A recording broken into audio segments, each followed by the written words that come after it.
Hello all. మా ఇంటి ఇలవేల్పోయిన ఎల్లమ్మ తల్లికి మా ఇంట్లో పట్నాలేసి కళ్యాణం జరిపినాం. ఎట్లా చేసినాం ఏంది అనేది మీరు కూడా చూడుర్రి. మొట్టమొదటి కార్యక్రమం పుట్టకి దనివోసుడు. పొద్దున్నే డప్పుల సప్పులతోని బిందెల నీళ్లు తీసుకొని పుట్టకి మనం పూజ అభిషేకం అనేది చేస్తాం.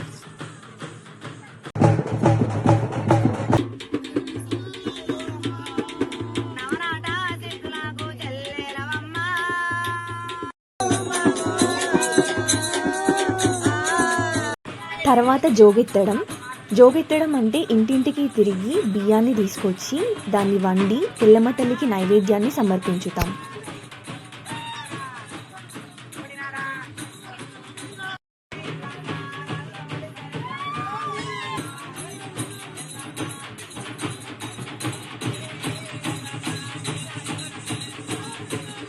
ఆ తర్వాత పుట్ట బంగారం తీసుకొస్తాం. పొద్దున పుట్టకి దనివోసిన తర్వాత పుట్ట మన్ను అనేది పెరుగుతుంది అన్నట్టు.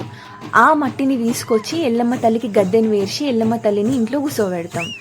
ఇక్కడ మేము పుట్ట మన్నుని పుట్ట బంగారం అని పిలుస్తాం. దానికి కూడా డప్పులు సప్పులతోని పోయి పుట్ట బంగారాన్ని తీసుకొని వస్తాం.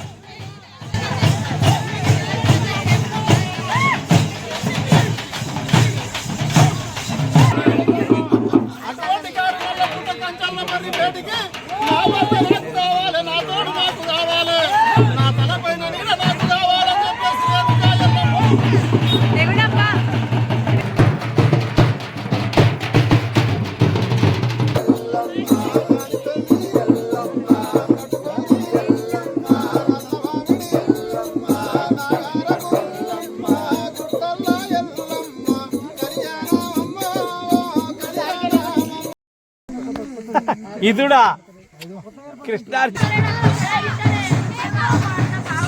తర్వాత కార్యక్రమం లందకి ఓడు. ఎల్లమ్మ తల్లి తన కొడుకు పెట్టే బాధలను భరించలేక లందల దాక్కుంటదన్నట్టు. మనం ఇప్పుడు బైండ్లతోని డప్పు సప్పులతోని ఆ లంద దగ్గరికి పోయి పాటలు వాడి ఎల్లమ్మ తల్లిని బయటకు తీసుకొచ్చి మన ఇంట్లో పేర్చిన గద్దె పైన ఎల్లమ్మ తల్లిని కూర్చోబెడతాం. ఇక్కడ ఎల్లమ్మ తల్లి వచ్చిందనేది మనకి ఎట్లా తెలుస్తుంది అంటే లందలో నీళ్ళు అనేటివి కదులుతాయి. గావురాల ఎల్లమ్మ మా తల్లి లోకమాత రేణుకా ఎల్లమ్మ కన్న కొడుకు భార్గవ రాముడు పెట్టేటి బాధలు తాళలేక అలనాడు మాత్రం ఎప్పుడైతే తండ్రి జాడలు చెప్పమని లేని బాధలు పెడతా ఉన్నాడో మరి మాత్రం ఈ యొక్క బాధలు నేను ఓర్వలేను. ఇప్పటికి మాత్రం 12 ప్రాయంలో వయసు ఉన్నది కాబట్టి ఇంకో 12 ప్రాయంలో వయసు అయ్యేదాకా తండ్రి జాడలు చెప్పకూడదని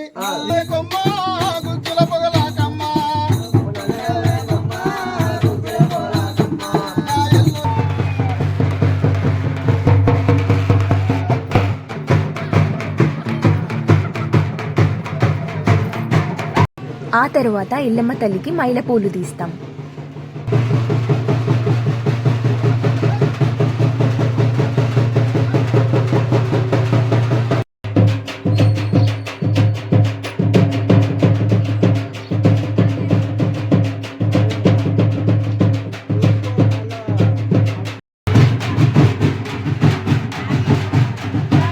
ఆ తర్వాత రోజు ఎల్లమ్మ పట్నాలు వేసి ఎల్లమ్మకి జమదగ్ని మునికి పెళ్లి జరిపిస్తాం.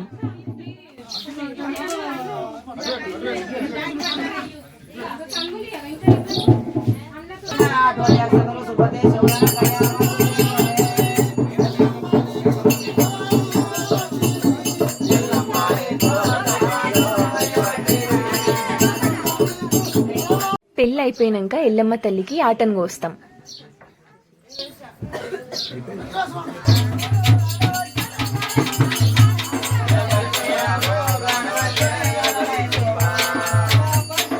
చిట్ట చివరి కార్యక్రమం పట్నం దొక్కుడు. దేవుడొచ్చినోళ్ళు మాత్రమే పట్నాన్ని దొక్కుతారు.